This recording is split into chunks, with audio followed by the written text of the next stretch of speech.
Hi everyone, this is Veronica. आज हम बात करने वाले हैं पंजाब की। पंजाब पहला ऐसा स्टेट बन गया है जहाँ पे टिश्यू कल्चर की फैसिलिटी की बेस सर्टिफिकेशन दी जाएगी। They will have this facility tissue culture की, उस बेस पे सर्टिफिकेशन जो है वो दिया जाएगा। क्या है ये डिटेल, हम डिटेल में जानेंगे। आपकी कोई भी क्वेरी हो आप मुझसे कनेक्ट कर सकते हैं सोशल मीडिया पे, because I feel together we can make a huge difference, चाहे फेसबुक पे, इंस्टाग्राम पे या टेलीग्राम पे। पीडीएफ जो है वो आपको सिर्फ और सिर्फ मेरे टेलीग्राम चैनल पे ही मिलेगा। बाकी जो स्टूडेंट्स पंजाब स्टेट एग्जाम्स के लिए हमको देख रहे हैं उनको बता दूं, स्मार्ट कोर्सेज अवेलेबल हैं हमारे पास। Punjab PSC, Punjab judiciary course, Punjab SSC, Punjab TET, Punjab GK. EMI पे भी ये कोर्सेज अवेलेबल हैं। आप कोई भी जानकारी चाहते हैं तो आप स्क्रीन पे दिए हुए नीचे नंबर्स पे कॉल करके डिटेल पूछ सकते हैं। अब देखिए, पंजाब गवर्नमेंट ने अलाउ किया है कि आप क्वालिटी सीड पोटैटो प्रोड्यूस कर सकते हैं through tissue culture based technology. अब देखिए, यहाँ पे दो चीज़ें हैं। आपने कभी ये सोचा है, अब देखो, जो लोग एग्रीकल्चर जानते हैं, प्लांट्स के बारे में जानते हैं, उनके लिए गुड, बट जो लोग नहीं जानते कि पोटैटो किस तरीके से ग्रो करता है। आपने क्या कभी आलू में कोई सीड देखा है? इस तरह से आपका बनाना भी है, बनाना का कोई सीड देखा है? तो सीड के बिना ये प्लांट्स कैसे ग्रो करते हैं, क्या आपने कभी सोचा है इसके बारे में? एनीवे, तो यहाँ पे मैं बता दूँ कि यहाँ पे इस पोटैटो की अगर हम बात करें तो इस तरह के ट्यूबर्स होते हैं। तो ये ट्यूबर्स आपके एक नए पोटैटो पूरे प्लांट को ग्रो करवाते हैं। इनसे ग्रोथ होती है प्लांट के ऊपर। आपने इस तरह के ये आइज़ ऑफ पोटैटो जिनको बोलते हैं वो देखी होंगी। तो यहाँ पे हम पोटैटो की ही बात कर रहे हैं कि पंजाब ने कह दिया, गवर्नमेंट ने, कि आप सीड पोटैटो, यहाँ पे कोई सीड नहीं है पोटैटो का, बल्कि उस आलू को, उस पोटैटो को हम सीड बोलेंगे, जिससे हम नए प्लांट्स को ग्रो करवाएंगे, उसको हम सीड पोटैटो बोलेंगे। कि आप टिश्यू कल्चर यूज़ करके, टेक्नोलॉजी यूज़ करके ग्रो करवा सकते हो। एरोपोनिक्स यूज़ कर सकते हो। देखो, एक और टर्म यहाँ पे यूज़ हुई है, एरोपोनिक्स। एरोपोनिक्स, हाइड्रोपोनिक्स, एक्वापोनिक्स आपने सुना होगा। एरोपोनिक्स में हम हवा में प्लांट्स को ग्रो करवाते हैं मिस्ट यूज़ करके, ठीक है, न्यूट्रिएंट मिस्ट यूज़ करके। इसमें सॉइल को यूज़ नहीं करते। तो ये अलग अलग टेक्नोलॉजीज़ हैं। तो ये बहुत अच्छी बात है कि अब सर्टिफिकेशन सीड पोटैटो की टिश्यू कल्चर से भी यहाँ पे होगी। और सक्सेसिव जनरेशन से फ़ायदा क्या होगा? फार्मर्स को बहुत ज़्यादा फ़ायदा होगा, क्योंकि इनकम फार्मर्स की इंक्रीज़ होगी, क्योंकि आप इससे ज़्यादा से ज़्यादा पोटैटो ग्रो करवा सकते हो। अब टिश्यू कल्चर क्या होता है मैं आपको आगे बताती हूँ थोड़ा। पंजाब गवर्नमेंट, ये आप देख सकते हैं, allows production of quality seed potato for boosting income, क्योंकि फार्मर्स को जितने पोटैटो ज़्यादा ग्रो होंगे उतना फार्मर का इनकम इंक्रीज होगा। स्टेट कैबिनेट ने अप्रूव किया है Punjab tissue culture based seed potato bill 2020। तो याद रखिए कौन सा बिल हुआ है यहाँ पे अप्रूव। स्टेट कैबिनेट ने अप्रूव किया अभी tissue culture based seed potato bill, ताकि जो डिमांड है पोटैटो की, क्योंकि बहुत ज़्यादा डिमांड है, और अगर ऐसा हो गया तो आपका ये जो कपूरथला वाला बेल्ट है, यहाँ पे पूरा एक एक्सपोर्ट हब भी बन जाएगा ये पोटैटो के लिए। तो एक्सपोर्ट हब सीड पोटैटो के लिए देश में बहुत अच्छी बात है ये। अब यहाँ पे हमने मेंशन करें टिश्यू कल्चर। तो टिश्यू कल्चर में बेसिकली क्या होता है कि आप प्लांट के किसी भी हिस्से से, चाहे आप रूट ले लीजिए, आप कोई भी हिस्सा ले लीजिए, प्लांट का शूट ले लीजिए, ठीक है, उससे आप पूरा एक नया प्लांट ग्रो करते हैं। तो उसको हम टिश्यू कल्चर बोलते हैं। और जो हम ये कोई भी हिस्सा पुराने प्लांट का लेते हैं, इसको एक्स प्लांट बोलते हैं। फिर लेबॉर्ट्री कंडीशंस में, अब हम बहुत ज़्यादा क्योंकि इस डिटेल में नहीं जाएंगे, लेबॉर्ट्री कंडीशंस में इनको छोटे छोटे प्लांट्स को ग्रो किया जाता है और बाद में उनको फील्ड्स में ट्रांसफ़र किया जाता है। इससे फ़ायदा क्या होता है कि बहुत सारे प्लांट्स आप लैब में ग्रो कर सकते हो, और इससे आप अच्छी क्वालिटी का प्लांट चूज़ कर सकते हो जो डिजीज़ रेजिस्टेंस हो, आपको ज़्यादा प्रोडक्टिविटी दे, राइट।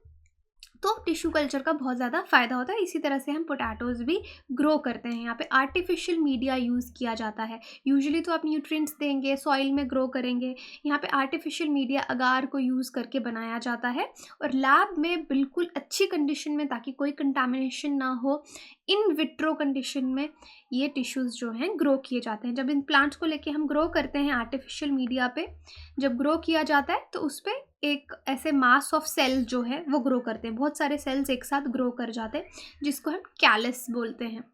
और ये कैलस क्या होता है? ये अनडिफरेंशिएटेड सेल है। रैपिडली ग्रोइंग अनडिफरेंशिएटेड सेल, यानी अनडिफरेंशिएटेड सेल हो गए कि आपको ऐसे दिख नहीं रहा कि कौन सा रूट है, कौन सा प्लांट है, ठीक है, वो बाद में ग्रो करेगा। तो इस कैलिस को फिर आगे हम बाद में बॉटल्स या जार्स में शिफ्ट करते हैं और प्लांट ग्रो करते हैं। ये आपको मैं ओवरऑल बता रही हूँ कि टिश्यू कल्चर लैब में किस तरह से काम करता है ग्रो करने के लिए, और यही चीज़ अब अलाउ की गई है पोटैटो प्रोडक्शन के लिए पंजाब में, और ये सर्टिफाइड भी होगी। बेसिकली ये सारा के पीछे प्रिंसिपल क्या है, टोटीपोटेंसी का। टोटीपोटेंसी वर्ड हमको क्या बताता है कि प्लांट्स में एक इस तरह की क्वालिटी है कि प्लांट का कोई भी टिश्यू, कोई भी सेल एक पूरे प्लांट को जन्म दे सकता है। तो इसको हम टोटीपोटेंसी बोलते हैं। तो टिश्यू कल्चर इसी पे बेस्ड है। ऑब्जेक्टिव क्या है इसमें कि पोटैटो प्रोडक्शन इंक्रीज़ किया जाएगा और बहुत सारा एरिया पोटैटो क्रॉप कल्टीवेशन के अंदर लाया जाएगा। प्रेजेंट सिचुएशन ये है कि पोटैटो क्रॉप को आप जिस भी एरिया में 1 लाख हेक्टेयर्स एरिया में स्टेट में जैसे ग्रो कर रहे हैं, डिमांड आपकी डिमांड जनरेट होती है अगर आप 1 लाख हेक्टेयर में ग्रो करते हैं 4 lakh tons quality seed potato की, क्योंकि सीड पोटैटोज भी लोगों को चाहिए पोटैटो ग्रो करने के लिए। तो जितना आप ग्रो करेंगे बेचेंगे उसमें से आपको सीड पोटैटो भी चाहिए। तो अगर आप सीड पोटैटो टिश्यू से ग्रो कर लें तो वो ज़्यादा बेहतर होगा टिश्यू कल्चर से अगर आप कर लें। तो देखिए यहाँ पे टिश्यू कल्चर के डेफिनेशन में क्या लिखता है कि टिश्यू कल्चर एक ऐसी टेक्निक है जिसमें प्लांट्स के फ्रैगमेंट्स को लिया जाता है, प्लांट्स के छोटे छोटे हिस्सों को लिया जाता है, उनको कल्चर किया जाता है यानी ग्रो किया जाता है आर्टिफिशियल मीडिया पे, लेबॉर्ट्री में ग्रो किया जाता है, और फिर ऑर्गन्स जो हैं उस कैलिस के उसको यूज़ करके आप आगे पूरा प्लांट ग्रो करवाते हैं। इस टेक्निक को हम माइक्रो प्रोपगेशन भी बोलते हैं। इसको क्या बोला जाता है, माइक्रो प्रोपगेशन। और डिजीज़ फ्री प्लांट्स और डेवलपिंग कंट्रीज़ में ईल्ड को इंक्रीज़ करने के लिए ये कल्चर, टिश्यू कल्चर बहुत ही ज़्यादा सही रहा है।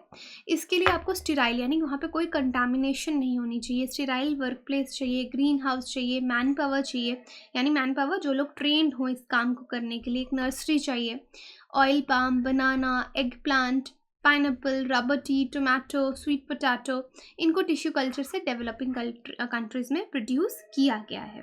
तो यहाँ पे हम टिश्यू कल्चर से सीड पोटैटो को ग्रो करेंगे ताकि वो फर्दर आपके फील्ड में ट्रांसफ़र किया जाए बाकी फिर से पोटैटो ग्रो करने के लिए।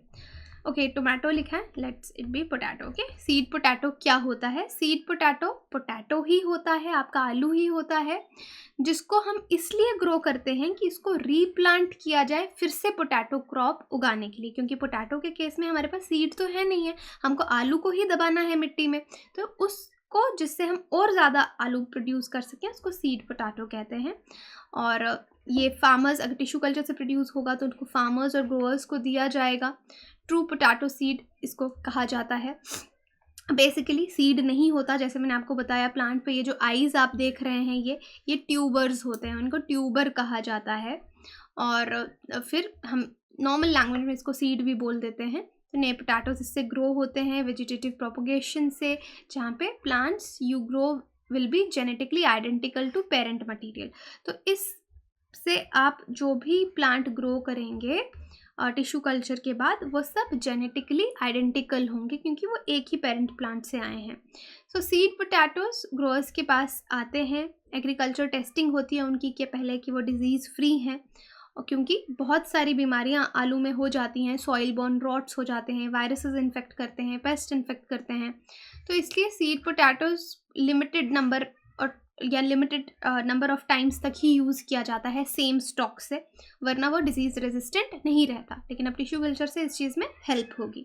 अभी बेसिकली कैबिनेट जो पंजाब की बैठी थी, यहाँ पे मैं जनरली वो भी बता दूँ कि कुछ चीज़ें उन्होंने और भी डिसीजंस लिए हैं, जैसे अप्रूवल दिया है कि नोटिफाई किया जाएगा rules of Punjab slum dwellers act 2020, और यहाँ पे जो प्रोप्राइटरी राइट्स हैं वो लैंड टू स्लम ड्वेलर्स दिए, जो राइट्स हैं लैंड के वो स्लम ड्वेलर्स को दिए जाएंगे ताकि उनको बेसिक फैसिलिटीज़ मिल पाएँ।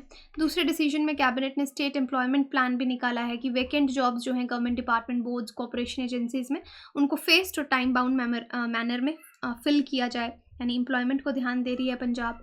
रिक्रूटमेंट जो है वो सेंट्रल गवर्नमेंट पे स्केल्स पे की जाएगी, और जो पहले कैबिनेट का डिसीजन था।